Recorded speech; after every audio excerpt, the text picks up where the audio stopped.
La maîtrise d'ouvrage de l'aéroport de Doncin, logé depuis 2009 à la primature, est désormais rattachée au ministère des Transports, de la Mobilité urbaine et de la Sécurité routière. Ainsi en a décidé le Conseil des ministres de ces jours. Cette décision, au-delà de l'injustice qu'elle répare, présente un avantage certain selon le chef du département. L'avantage donc de ce rattachement paraît un peu comme une justice que l'on rend au ministère donc, des Transports, parce que à ce niveau donc les techniciens sont suffisamment outillés pour permettre au gouvernement donc d'être cohérent dans son action et de laisser donc la charge au Premier ministre donc la coordination donc l'action gouvernementale. C'est aussi par souci de respecter, n'est-ce pas, les attributions qui sont de chaque département ministériel dans le cadre donc, de la mise en œuvre donc, de la vision globale donc, de cette transition. Autre décision prise à ces rendez-vous hebdomadaires de l'exécutif, c'est l'adoption d'un décret relatif à la création et attribution de la coordination nationale des comités locaux de dialogue pour la restauration de la paix.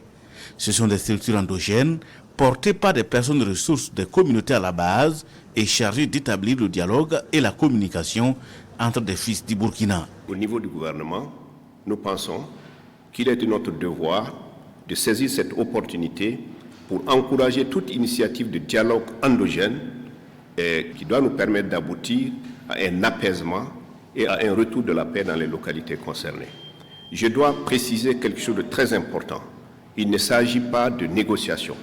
Ce n'est pas l'État qui négocie, ce sont des acteurs locaux qui négocient avec des fils du Burkina Faso. Parce que ce que beaucoup ignorent, c'est que beaucoup de combattants dans les groupes armés, leur large majorité du reste, sont des Burkinabés. Donc ce sont des nationaux. Et dans certaines localités, il est apparu ce besoin de communiquer entre eux et les communautés, les leaders des communautés de base. Et le gouvernement a pensé qu'il était utile non seulement d'encourager cette initiative, mais de faire en sorte qu'elle soit coordonnée pour conduire à un accueil de tous ceux qui accepteraient de déposer les armes et de revenir pour une insertion sociale d'abord, professionnelle ensuite. Et pour une paix durable, le gouvernement invite les Burkinabés à s'unir dans la prière pendant les 3 derniers jours de la semaine en cours. C'est la résultante des concertations du président du Faso avec les communautés religieuses et coutumières ainsi que des leaders des mouvements associatifs. Ces prières, c'est prévu pour vendredi, samedi ou dimanche. Alors, dans des lieux de culte, ça c'est possible. Ça peut ne pas être aussi dans des lieux de culte. Chacun à son niveau peut invoquer le Seigneur, peut rentrer en communion avec Dieu à sa manière. Alors, donc, de ce point de vue, ce n'est pas, j'allais dire, une espèce d'hymne à la transition, mais c'est chacun en relation avec son Créateur. Alors, il s'agit de demander donc que la paix revienne dans les cœurs, que la paix revienne dans ce pays, alors tel que nous l'avions connu, et c'est ainsi que nous pourrons en fait ensemble construire la nation qui pour l'instant n'est qu'un chantier.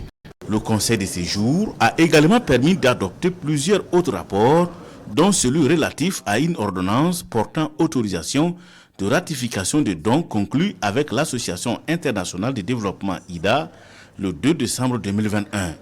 Le don d'un montant de plus de 16 milliards vise le financement du projet filets sociaux et permet d'accroître significativement les bénéficiaires, selon le ministre porte-parole du gouvernement.